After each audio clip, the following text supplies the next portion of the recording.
Слідуючий підсилювач також беру гарматне сало і обробляю.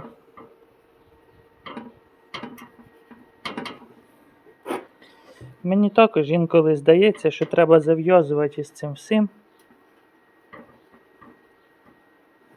бо дуже багато забирає часу ця вся обробка.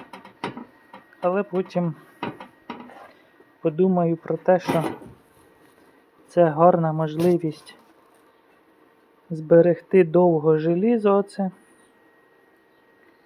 І власнику автомобіля буде приємно. Тому